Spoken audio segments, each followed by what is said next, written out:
அன்பார்ந்த ஆசிரியர் பெருமக்களுக்கும் அன்பு மாணவ செல்வங்களுக்கும் தமிழ் விதை மற்றும் கல்விதைகளின் கனிவான வணக்கம். இந்த நாள் இனி நாளாக இன்னைக்கு இந்த காணொலியில் நம்ம என்ன பார்க்க போகிறோம் அப்படின்னு பார்த்தீங்கன்னா, மாத தேர்வு பற்றிய ஒரு அறிவிப்பு தான் பார்க்க போகிறோம். எந்த மாத தேர்வு, எந்தெந்த வகுப்புகளுக்கு, எந்த மாவட்டத்தில் பார்த்துக்குவோமா? சேலம் மாவட்டத்தில் மாத தேர்வுக்கான கால அட்டவணை வெளியிடப்பட்டுள்ளது. அதற்கான பாடத்திட்டங்களும் வெளியிடப்பட்டுள்ளது. அதுதான் இந்த காணொலியில் பார்க்க போறோம். வாங்க பார்த்துடலாம். பாருங்க, Salem district June monthly test time table July 2024 நடக்குது. ஜூன் மாதத்துக்கான பாடத்தை முடிச்சிட்டிங்கன்னா உங்களுக்கு ஜூலை 8ஆம் தேதி தேர்வுகள் ஆரம்பமாகுது.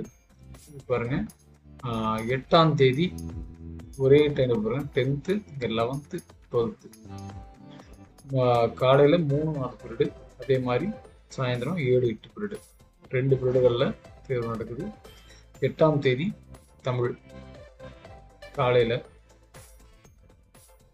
அதே பார்த்தீங்கன்னா மதியம் சயின்ஸு. அடுத்து 9ஆம் தேதி காலையில் பார்த்தீங்கன்னா இங்கிலீஷு 10th, மத்தியானம் சோசியல் சயின்ஸ்.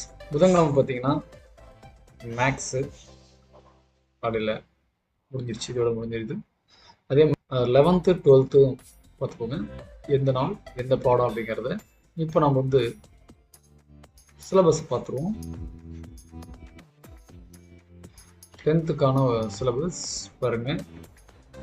தமிழுக்கு இயல் 1, 2 மொழியை ஆள்வோம், மொழியோடு விளையாடு, அறிவு விரிசை எல்லாமே சேர்த்து எப்படி கொடுத்துருவாங்க பார்த்தீங்கன்னா, பலவத்திரிக்கை 1 மார்க் 5, பாடலை கொடுத்துனா ஒரு 4, குருவினா பகுதி ஒரு 5 2 மார்க்கு, மனப்பாட பகுதியில் பாட்டு 1 திருக்குறள் 4+2 தான் அர்த்தம்.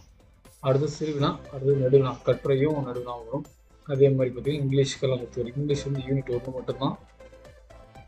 கணிதத்துக்கு யூனிட் 1, 2, சயின்ஸுக்கு 1, 7, 12, 13 பாடம். சமூக அறிவில் வரலாறு 1, புவியியல் 2, குடிமையியல் 1, பொருளியல் 1. ஸோ மாணவர்களை தேர்வுக்கு ரெடி ஆகிக்கோங்க. அடுத்து பாருங்க, 11th and 12th சிலபஸ். இது நான் எல்லாமே இப்போ காணொலியோடைய டிஸ்கிரிப்ஷன் பகுதியில் பிடிஎஃபாக தரேன். நீங்கள் வேணுங்கிறத நீங்கள் டவுன்லோட் பண்ணிக்கோங்க. தேர்வு நல்லபடியாக எழுதுங்க. All the best for your success. மீண்டும் மற்றொரு காணொலியில் சந்திப்போம். அதுவரை உங்களிடம் விடைபெறுவது உங்கள் தமிழ் விதை மற்றும் கல்விதைகள் வலைதளம். நன்றி, வணக்கம், வாழ்க வளமுடன்.